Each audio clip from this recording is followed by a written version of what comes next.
This is SSPTV News, brought to you by Samsung Productions and the Hazleton Standard Speaker. Next, our continuing series on back-to-school preparations in the Hazleton Area School District. Welcome one and all, and thank you for your time. I'm Ken Carr with your local information from SSPTV and the Hazleton Standard Speaker. This year's Bloomsburg Fair has been canceled due to the COVID-19 pandemic.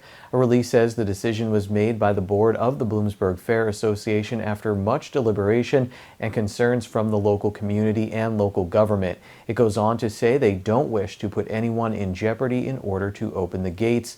Plans for the 2021 Bloomsburg Fair are underway, with the event scheduled to take place September 24th through October 2nd. Tonight we have part 2 of our series, Getting Back to School in the Hazleton Area School District. We pick up the conversation with Janine Lasant and School Board President Linda DeCosmo talking about a survey the district is giving parents and guardians. If they did not receive the survey, they can decide. There are options. Their kid could either go to school or their child could learn from home. Yes, but that is what every school is doing right now. They're calling them and asking them those questions. Do you want your child back? Do you want your child to stay home? Do they need transportation, or will you provide transportation? So those are that are going on now. And then they have to stick to that for 45 days. Yes, they have to. They have to stick to that for 45 days if the children are returning to school. We do have a plan in place. I think Mr. Upplinger is waiting to see what the state's going to do, but we do have a plan in place. He wants to try to get some of the children back, not all of them at the same time. Right now, his plan is to bring back special ed, the autistic life skill, and K1 and 2, half day, half coming in the morning and half coming in the afternoon, which would limit the amount of children that would be there. So, for example, in a kindergarten class, if there's 25, there'll be maybe 13 or 12 in the morning and 12 in the afternoon, which you can distance them. Mm-hmm. And that would be for the first 45 days of the semester. What are the responsibilities of the school board as opposed to the superintendent when it comes to making the decisions on the questions that everyone is asking, as far as safety, as far as if kids go back in the classroom, as far as the cost of providing mm-hmm. the new equipment?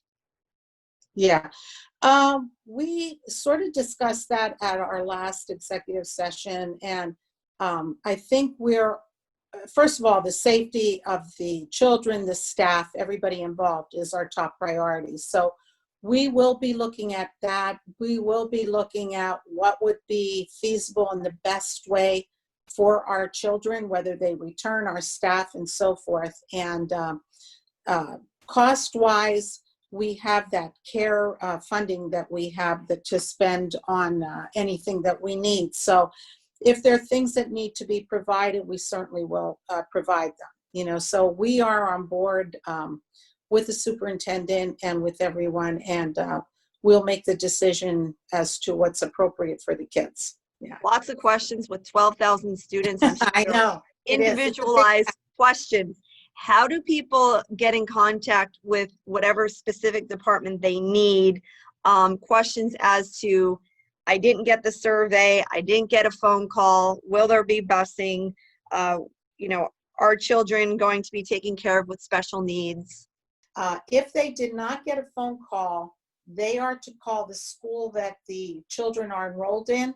Okay. And get the information they need. I know that they have been trying, and there's quite a few that they have not contacted yet. Numbers are unavailable or so forth. So if they have not been contacted, then they need to call the school that their child is enrolled in. What is the plan for children who do not have internet access? This year is going to look very different from what last year was, based on what the governor had said and how they had worked last year with the kids. This year it's going to be very different. They will be in person with their teacher. They have a new program, I guess it's Team, that the children will connect and they'll be live with the teacher in the classroom. Whether the children come back or not, all the staff will be back and they will be teaching from their classroom. Now, I don't know if they would do packets for them. I don't know how successful that was with them. And this year work has to be turned in for grades. So it's very different from last year.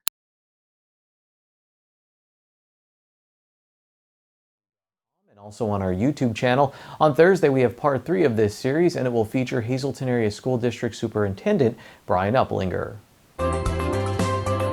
Time now for weather on SSPTV News.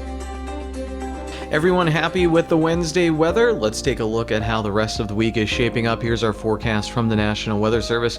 Tonight, partly cloudy with lows in the mid-60s. Thursday, a 30% chance of showers and thunderstorms, mostly sunny, high of 86. At night, 30% chance of showers and thunderstorms, mostly cloudy, low of 63. Friday, a 20% chance of showers and thunderstorms, mostly sunny, high of 80 degrees. At night, partly cloudy with a low of 60. Saturday is mostly sunny with a high of 82. At night, a 40% chance of showers and thunderstorms after 2 a.m., partly cloudy with a high of 62. Sunday, a chance of showers and thunderstorms, then showers likely and a possible thunderstorm after 2 p.m. 60% chance of precipitation, partly sunny with a high of 79. Sunday night, a 60% chance of showers and thunderstorms, mostly cloudy with a low of 65 degrees. How's the season going for Joe Madden and the Los Angeles Angels so far? Let's see. They won on Tuesday over the Seattle Mariners to move to 2-3 on the young season. The Angels are a game back in the American League West behind the Astros and the A's. Major League Baseball has a 60-game schedule in 2020. Well, I hope you're hungry, because in sports we serve up the Titan Challenge, a 3-pound taco, 6 wings, and celery. Plus, we'll meet the professional competitive eater who is the first to give it a try. And next, the race for CDH is ready to help more families this year. We'll tell you about the cause and how you can help after the break. The Red Cross of the Greater Hazleton area is hosting urgent need community blood drives. The dates and locations are up on your screen. On Saturday, all presenting donors will receive a $5 Amazon e-gift certificate, and they'll be entered into a raffle drawing. Appointments are encouraged. For more information or to make an appointment, go to redcrossblood.org. And here's this weekend's worship schedule on SSPTV. You can watch the Mass for Inspiration Saturday at 4 p.m. and 6 p.m. and Sunday at 7 a.m., 9 a.m., and 6 p.m. You can also watch anytime at ssptv.com. And that's tonight's Talk of the Town. SSPTV News would like to send sincere condolences to the family and friends of the following: Leslie Ann Donahue, 63 of Rock Glen. The funeral is Friday at 11 a.m. at Vaughn Cemetery in Mahoopany. Friends and family may call Thursday from 6 p.m. to 8 p.m. at the Harmon Funeral Home in Rock Glen. You could send condolences at harmonfuneral.com. Joseph P. Marone of Hazel Township. The service is Thursday at 11 a.m. at Calvary Cemetery in Drums. Funeral Funeral Service in Hazelton is assisting the family. And Dorothy E. Albertson, 83, formerly of Hazelton. The service is Friday at 10 a.m. at the Coffin Hughes Funeral Home in Drums. Friends and family may call Thursday from 7 p.m. to 9 p.m. at the funeral home. The social news is brought to you by Harmon Funeral Homes and Crematory. For information, call 570-788-0977 or go to harmonfuneral.com.